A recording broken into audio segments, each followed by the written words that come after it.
اهلا وسهلا، كيف نتوما؟ لاباس عليكم؟ كنتمنىكم تكونوا في احسن الاحوال.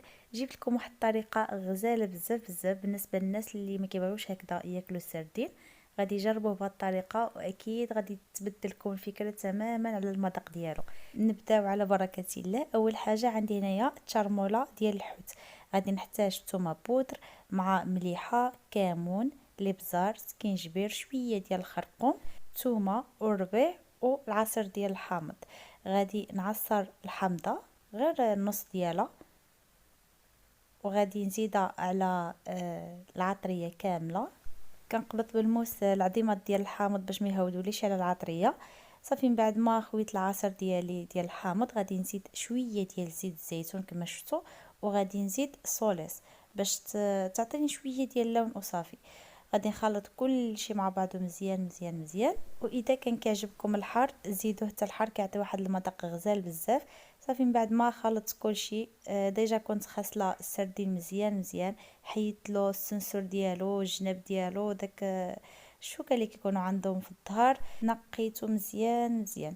حيدت له كل شيء ديالو حتى رجع عندي رطيطب، ورقدته مع شويه ديال المليحه والخل، ومن بعد خليته يستقطر. صافي من استقطر لي مزيان وعملت تشرموله. دابا غادي ندوزو في التشرموله كامل على هذا الشكل هذا. غادي نبقى ندوزو ونحط وحده فوق وحده بهذه الطريقه اللي غادي نشارك معكم ديال التعمر ديال السردين. كتسلفوا المذاق ديالو مره، ما بحال ما كتاكلوش السردين، كيرجع غزال بزاف بزاف. من بعد ما ساليته دابا غادي نخلي على جنب يرتاح شويه في التشرموله، وغادي ندوز نوجد التعميره. هنا عندي واحد الجعده خزيوه محكوكه، ومع البطاطا وحده محكوكه. هنايا في الكاسرونه ديجا عندي فيها الروز. هذاك الروز اللي كيكون المهرس، يعني داك اللي كيكون كيتعجن، ماشي الروز اللي كيبقى قاصح.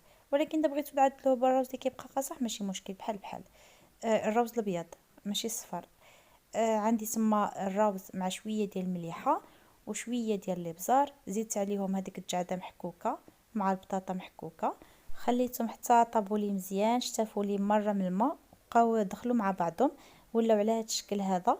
دابا غادي نجيب واحد السردينه وغادي ندوزها في السميده، حيت السميده ماشي بحال الطحين. السميده كتخلي القرمشه في العضه وداك الشيء، اما الطحين كيجيبو ملاس. من الاحسن ندوزوه في السميده الصفراء. صافي غادي نحط سردينه كما شفتوا وغادي نعمرها ونطويها على هذا الشكل هذا. كيجي غزال بزاف بزاف. غادي نعاود معكم الطريقه باش هكذا تشوفوها مزيان. دوزت السردينه كما شفتوا في السميده، جبت شويه ديال الروز مع البطاطا والجعده، خشيتهم في وسطها، وكنبقى نتكي في الجناب غير بيدي وكتشد.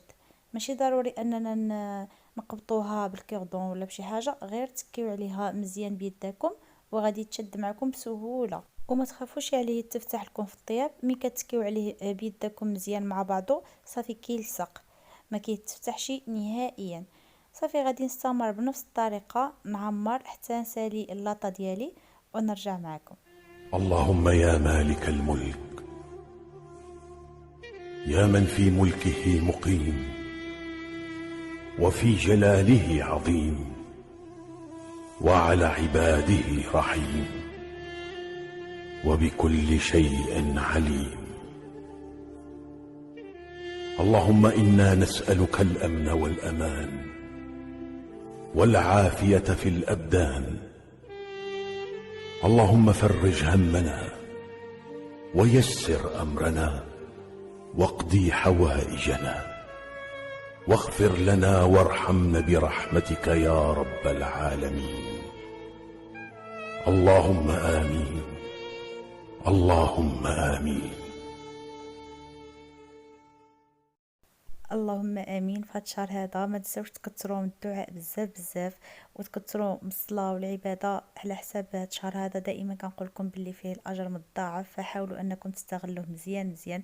واخا كنشارك معكم داكشي ديال الطبخ وزعما التوقف في الكوزينه، ولكن ما تنساوش الكوتي ديال العباده فهو اهم في هذا الشهر. اما هادشي ديال الطياب وداكشي باقي العام كامل ان شاء الله ملحوق. صافي من بعد ما لويتهم كما شفتوا، رشيت لهم شويه ديال الزيت باش هكذا يتقرملوا لي بصافي، ودخلتهم في الفران وخرجوا على هذا الشكل هذا. محمرين ومقرمشين ولذاذين بزاف بزاف. عرفتوا الطريقه هذه كتجي خطيره وسهله مهله، زعما ما تعكزوش عليها. جربوها لراسكم ولوليداتكم ولعائلتكم وغادي يحماقوا عليه. غادي نقطع معكم واحد الوحده باش تشوفوا من الداخل كيفاش كيجي المنظر ديالها. شوفوا لي كيفاش كتجي، واش دابا تقولوا على هذا سردين؟ انا بعدا عجبني بزاف بزاف بهاد الطريقه، واصلا السردين في الفران كيجي رائع. بهاد الطريقه هذه جا اروع. عرفتوا غزال بزاف بزاف، جربوه وما غاديش تندموا. ودابا اختي ندوز نوجد معكم واحد العصير منعش ديجا وجدته معكم، وغادي نعاود على حساب غزال بزاف كيستحق ان دائما نبقى نشاركه معكم. ما فيش زعما مكونات من غير الفريز والماء.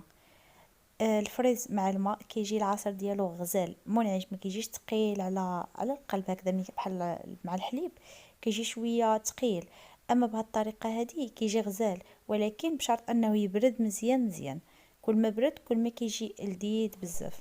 المهم كنقطعوا الفريز كما شفتوا، وكنزيدوا الماء حتى كيتغطى لنا الفريز، وغادي نزيدوا السكر على حسب الذوق ديال الواحد. بغيتو حلو زيدوا السكر بزاف، بغيتو غير شويه اعملوا غير شويه، بغيتوه مسوس ما تزيدوش السكر نهائيا. ولكن من الاحسن شويه ديال السكر باش كيجي لذيذ. غادي نطحنو مزيان مزيان حتى نشوف بلي صافي ما بقات لي حتى شي طريف ديال الفريز ولا شي حاجه، رجع كامل متجانس. وكل ما تطحن كل ما كيرجع ثقيل. ما تكثروش من الماء بزاف باش يبقى لكم خاتر، فهمتوا؟ حيتاش الخسوريه ديالو هي اللذه ديالو. شوفوا شحال ثقيل هاوت في الكاس. واش غادي نقول لكم، هذا العصير هذا كيجي غزال بزاف بزاف. الفريز ما عمركم قد عدلوه مع الحليب، دائما جربوه غير بهذه الطريقه. انا النهار اللي جربتها ما بقيت كنعدلو مع الحليب، دائما كنعدلو غير مع الماء، وكيجي اكثر من رائع. قولوا لي واش بغيتو نبقى نشارك معكم افكار هكذا خفافين زعما شنو توجدوا، اولا نبقى نشارك معكم من التوجات حتى الحطان ديال الطبيله.